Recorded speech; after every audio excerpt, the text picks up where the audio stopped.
y también es una dicha el tener, entre comillas, discípulos y discípulas, ¿sí?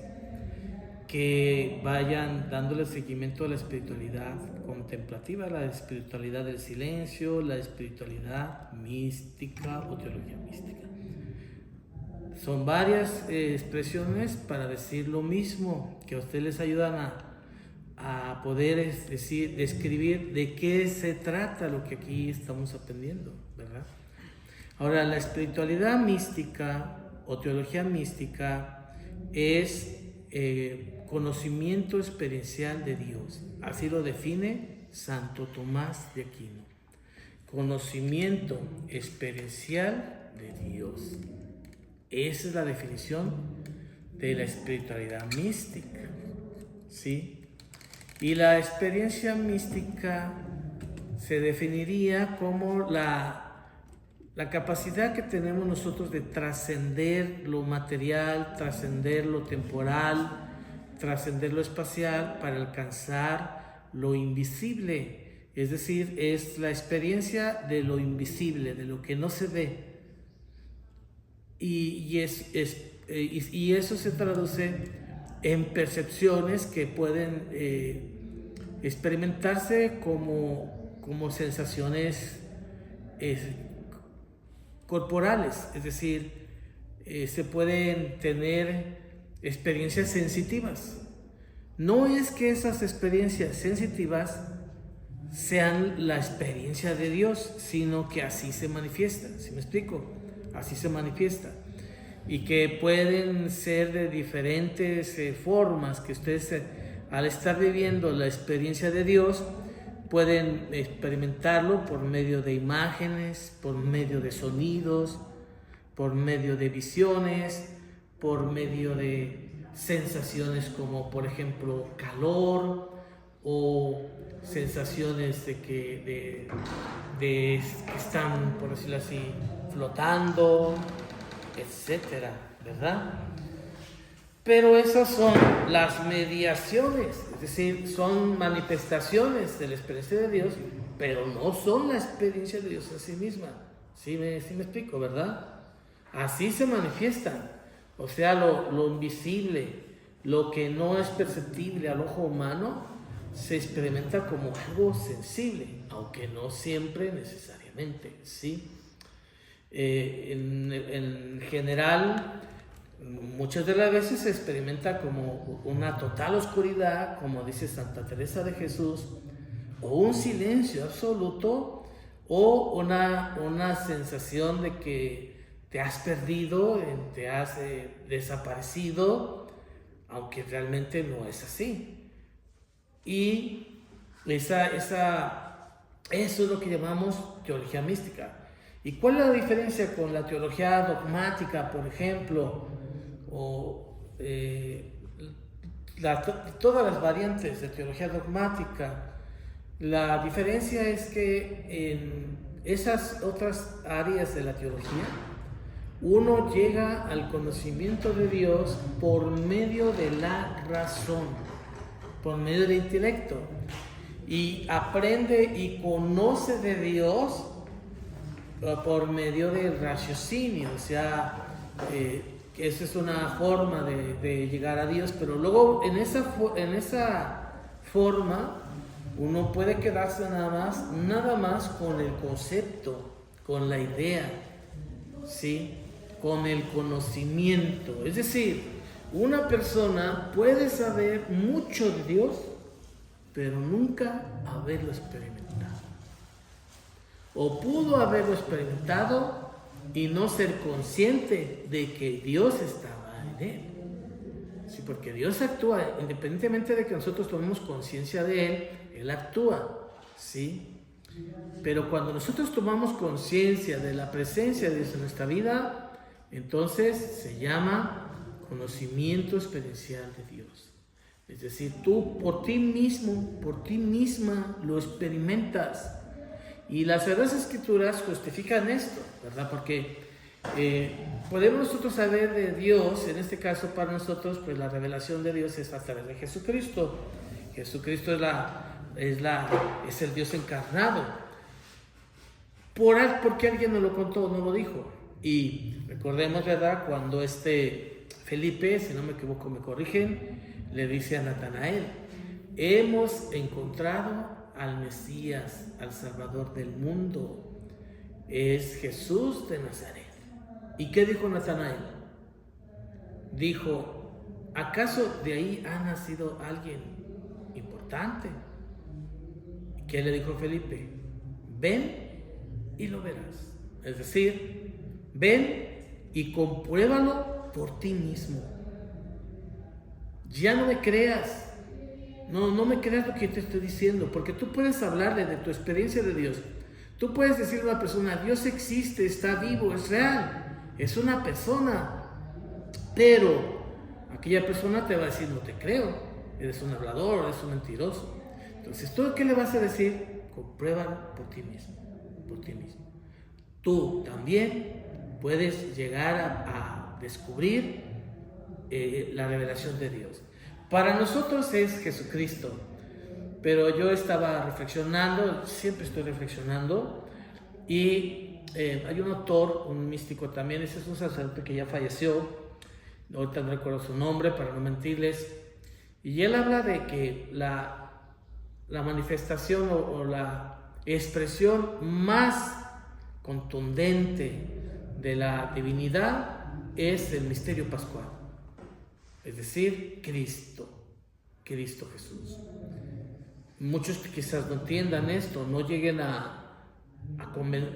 a convencer porque miran a Jesús de una manera muy superficial. Y sí, de hecho hay personas que no creen en Jesucristo y dicen: para mí Jesús o Cristo no me convence. Precisamente, ¿por qué? Porque la manifestación del misterio de Dios en Cristo es paradójica, es totalmente contradictoria, porque es un Dios que se manifiesta en la debilidad. Pero ¿cómo puede ser de otra manera? ¿Cómo nosotros podemos tener la experiencia si no se hace tangible, si se hace perceptible? Entonces, en cierta manera, se vuelve limitado. ¿Para qué? Se vuelve, entre comillas, se vuelve material, por decirlo así, ¿no? Eso es la encarnación. Es el Dios que se hace perceptible, al Dios que lo puedes tocar, como dice San Juan, al Dios que tú lo puedes mirar, que tú lo puedes escuchar, ¿sí? Ese Dios es el que se ha revelado en Cristo Jesús. Pero ese Dios que se ha revelado en Cristo Jesús es un Dios que nos invita a trascender, a ir más allá de la apariencia, de la imagen. Porque la imagen, de cualquier manera, es una apariencia, ¿no? A ver, vamos a ver si me logro explicar. No es que Jesús se haya hecho humano solo aparentemente. Yo estaría diciendo una herejía, ¿verdad? Si dijera yo que realmente Jesús no se hizo humano, o sea, y la prueba de que se hizo humano 100%, él mismo se los dice a los discípulos cuando se aparecen después de su resurrección. Dice: mírenme, tóquenme, soy de carne y hueso, o sea, soy real, ¿sí? Pero también el apóstol Pablo nos dice que Cristo es la imagen de Dios invisible. Es decir, a través de Cristo nosotros llegamos al Padre. El mismo Cristo Jesús lo dice: quien me mira a mí, ¿a quién ve? Ve al Padre, ¿sí? Y también nos invita, nos prepara, de hecho se encarnó para prepararnos para que nosotros lo podamos ver ya, pero de una manera mística. Él quiso, precisamente por eso murió, luego resucitó, ascendió al cielo. ¿Para qué? Para que nosotros, y se hizo presente, y se hace presente, y está presente en espíritu, ¿verdad? Para que nosotros, ahora sí, seamos capaces de ir directamente a esa presencia mística, espiritual de Cristo entre nosotros. De Cristo que está en ti, ¿sí? Él mismo lo afirma, que está en ti, y que está en mí, y que está en cada uno de nosotros. Y la meditación contemplativa se trata de eso, de que tú llegues a encontrarte con ese Jesús vivo que está en ti. Y en Cristo tú llegues a la experiencia del Dios trascendente, que es Dios Padre. ¿Sí? Todas estas experiencias de las que hablamos aquí no se pueden demostrar científicamente. ¿Sí? Solo podemos nosotros comprobarlas por medio de la fe y saber que realmente es experiencia de Dios, porque también podríamos tener experiencia que no viene de Dios, Eso también lo tenemos que tener presente. Santa Teresa de Jesús nos dice que la experiencia de Dios se demuestra cuando yo tengo esa contemplación, cuando yo llego a la contemplación del misterio de Dios, y luego vienen frutos. Y frutos no se quiere decir necesariamente dones extraordinarios. No necesariamente son cosas extraordinarias que tengas que hacer. No tienes que caminar por encima de las aguas, o tienes que multiplicar los panes, o hacer que un pollo muerto reviva. No tienes que hacer nada de eso. Puede darse, pero no necesariamente. Esos frutos son ante todo cosas sencillas, simples, que tú puedes hacer. Y en la manera en que tú, por ejemplo, tratas a los demás, practicas la caridad, te das a los demás, te vuelves una persona noble, ahí están los frutos. Y ustedes, yo creo que lo están experimentando. Yo puedo ya decir con certeza que están viendo de ustedes frutos realmente espirituales. Están manifestándose los frutos en quizás que sean más humanos, más humanas, más pacientes, más comprensivos. Ahí se va viendo el resultado de la meditación contemplativa, ¿sí? Y sin embargo no debemos nosotros buscar eso, porque la auténtica oración del silencio, la auténtica meditación contemplativa, como ya lo he dicho muchas veces y lo repito mil, es aquella en la que tú no buscas nada para ti. No te buscas egoístamente. No, por eso decimos cuando iniciamos la meditación, la oración de Charles de Foucault, de abandono. No busco nada, no quiero nada, soy todo tuyo, me abandono en ti, haz de mí lo que tú quieras.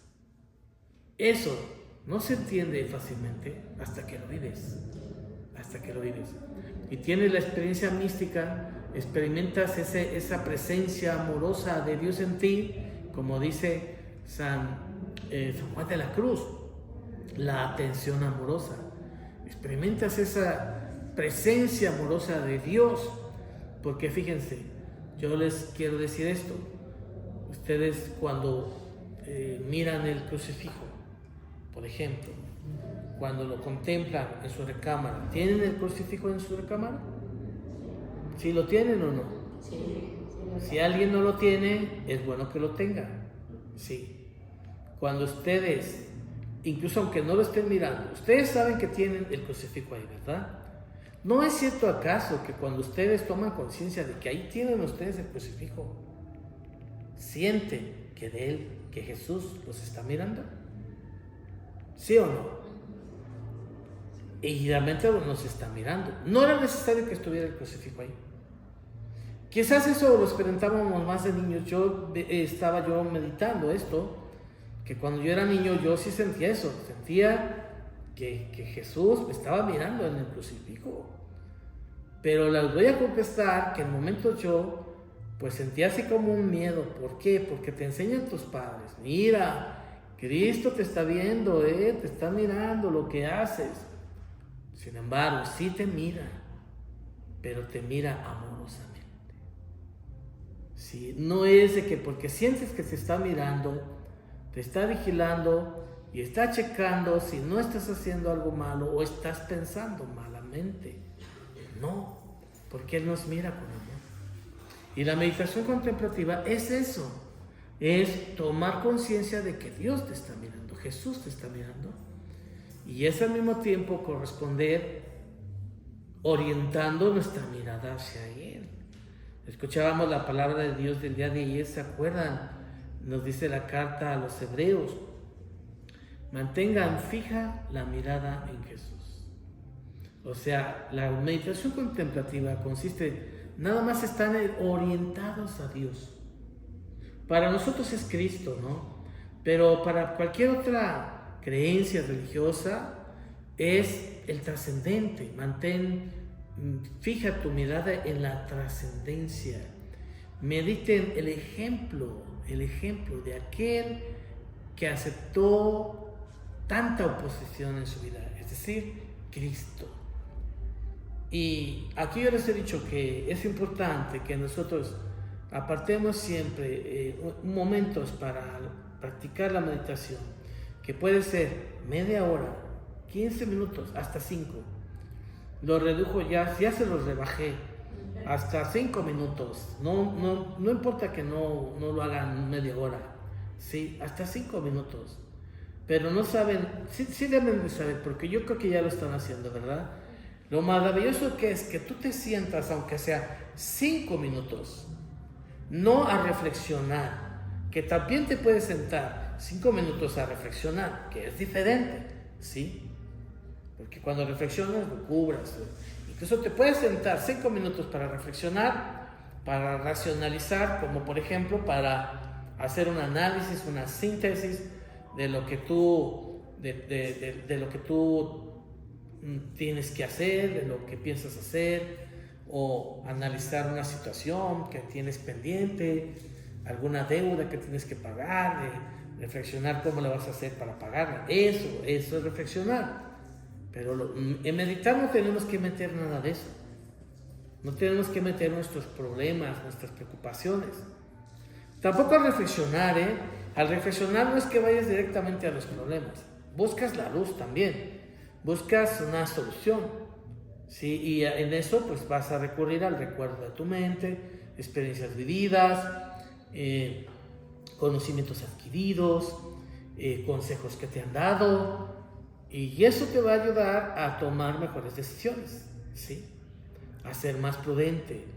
Pero aquí insistimos en que sobre todo hay que apartar, aunque sea 5 minutos, para meditar contemplativamente. Es decir, no te pases los pensamientos, sino mantenerse en atención plena. ¿A quién? A Dios, a la luz, a la verdad. Y eso es lo mismo que significa ir adentro de ti. Es a lo profundo de tu ser. Y como les digo, ustedes no tienen que ir buscar, escarbarle a lo negativo, a lo peor de ustedes o lo peor del mundo, porque eso viene solo. Los pensamientos negativos vienen solos. Tú no necesitas buscarlos. Ellos vienen solos. Pero también la meditación contemplativa, que es no que tú no los buscas, pero tampoco los rechazas. Que no se trata, es aceptarlos.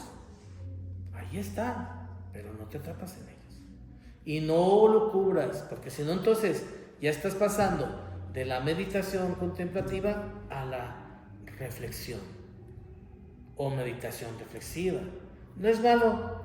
Si pasaste, bueno, vuelves otra vez vuelves a la contemplación, es decir, a Dios. Porque ir a la contemplación es ir a Dios, es salir de sí mismo para ir a Dios, o es entrar en sí mismo para llegar a Dios y superarte a ti misma, a ti mismo.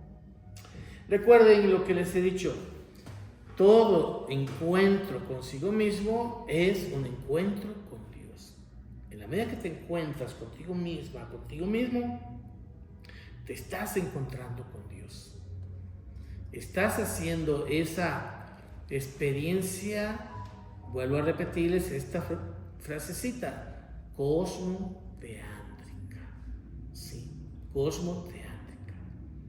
Ahora, también recuerden algo importante, para que se pueda dar la meditación contemplativa, hay que ir al silencio y a la soledad.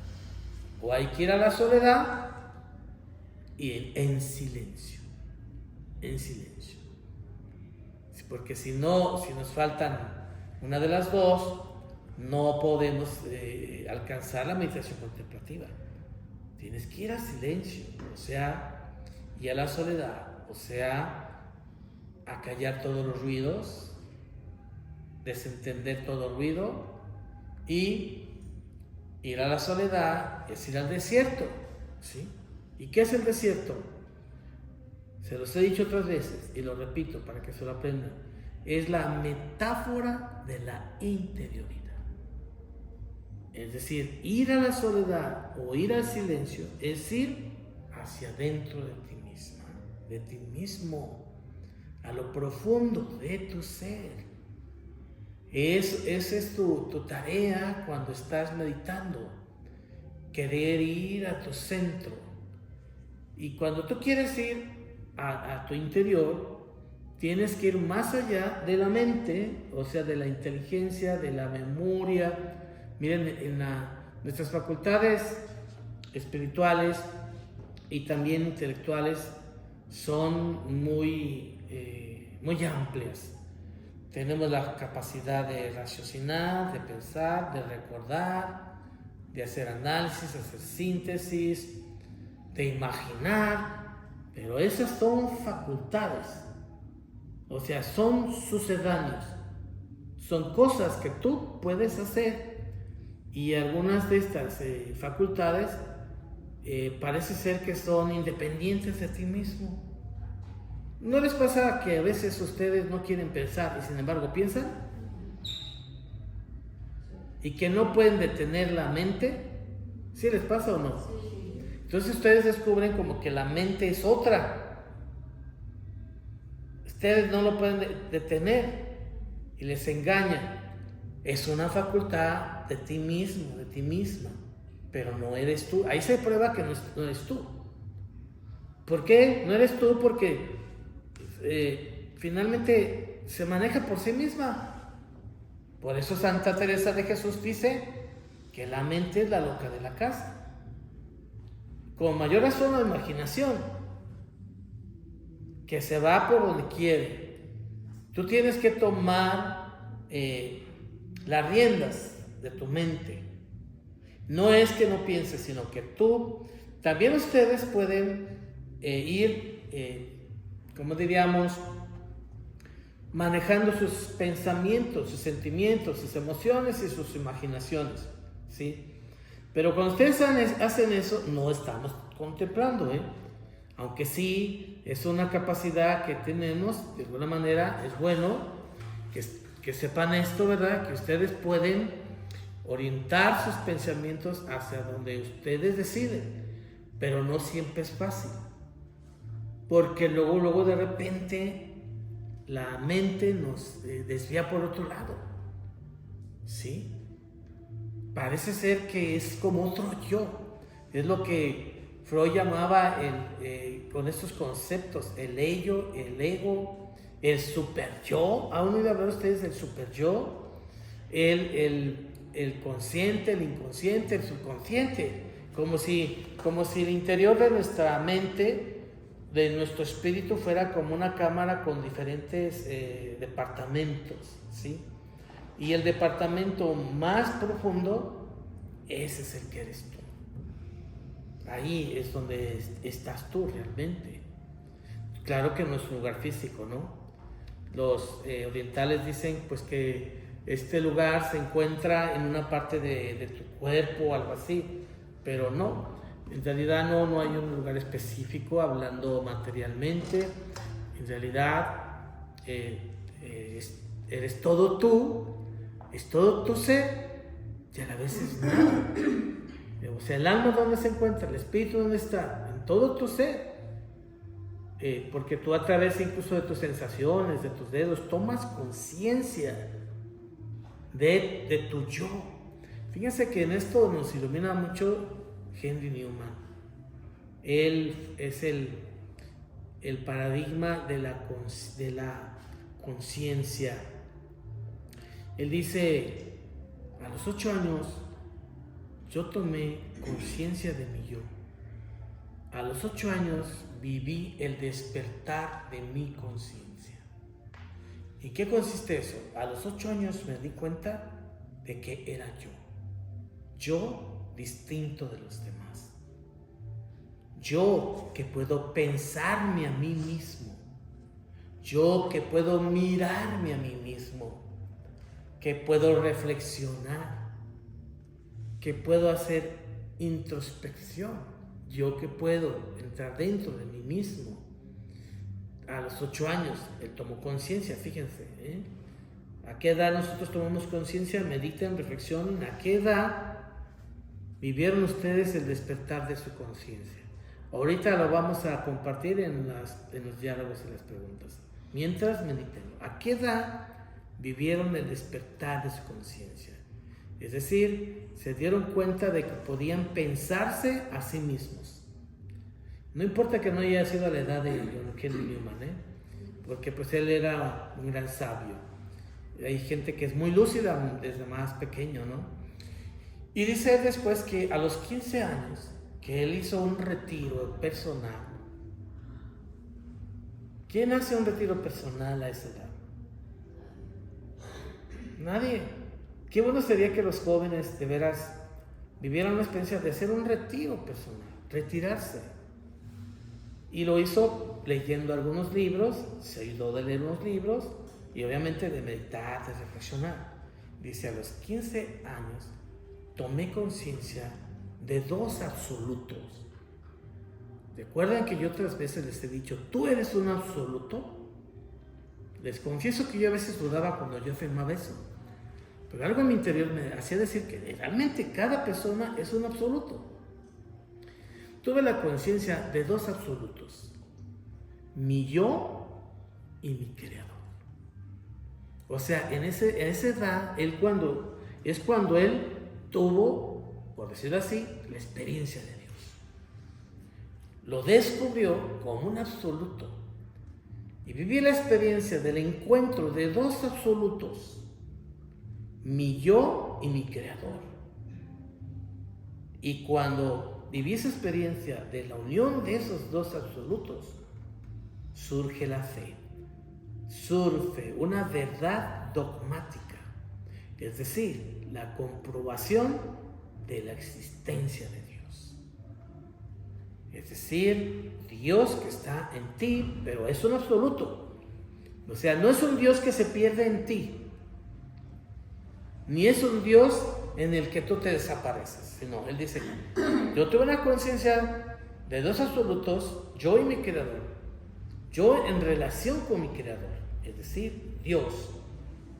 Y en esa relación, obviamente, Él reconoce ese absoluto como una persona, o sea, un Dios personal que está en ti, un Dios que se encuentra con tu yo absoluto, con lo que tú realmente eres, ¿sí?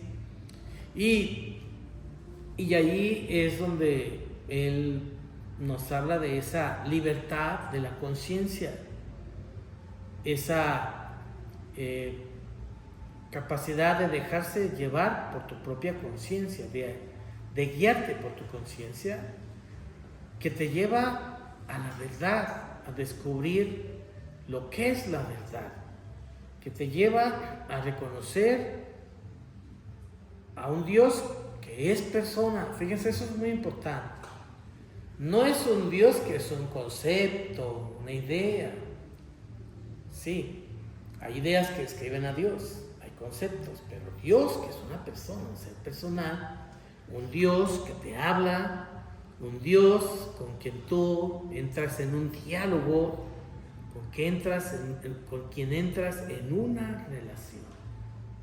El tú y el yo y el tú con mayúscula. Dios que está en el centro de tu ser.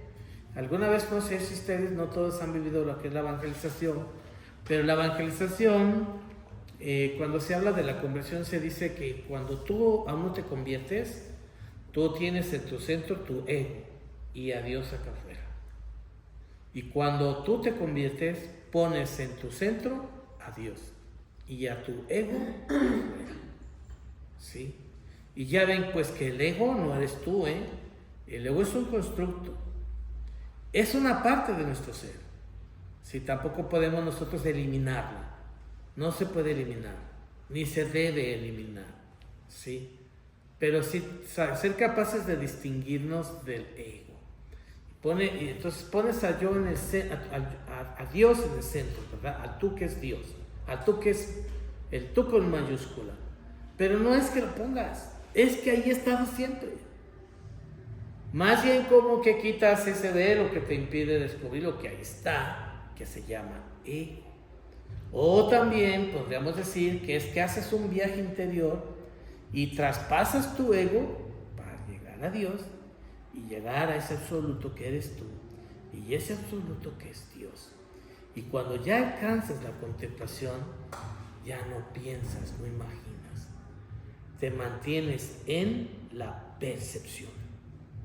Muchas veces ya les he dicho esto de la percepción, que te esa es otra facultad espiritual, otra facultad muy del ser humano, la capacidad de mantenernos en la percepción, sin llegar al raciocinio y sin llegar a los juicios, sino simplemente en la atención plena de Dios. Por eso la mejor manera de describir a la divinidad cuando estamos meditando contemplativamente es decir, llegas a la luz, porque nada hay más misterioso que la luz. Es decir, penetras el misterio de Dios. Pero porque llegas al misterio de Dios, es una experiencia oscura, donde en esa oscuridad tú llegas a la luz. Como dice Santa Teresa de Jesús, a oscuras, Señor, a oscuras. O también, como dice ella misma, entender sin entender. Una forma de comprender mucho más profunda de lo que nos puede ofrecer el intelecto humano. Vamos a hacer aquí un alto, por favor. ¿Sí?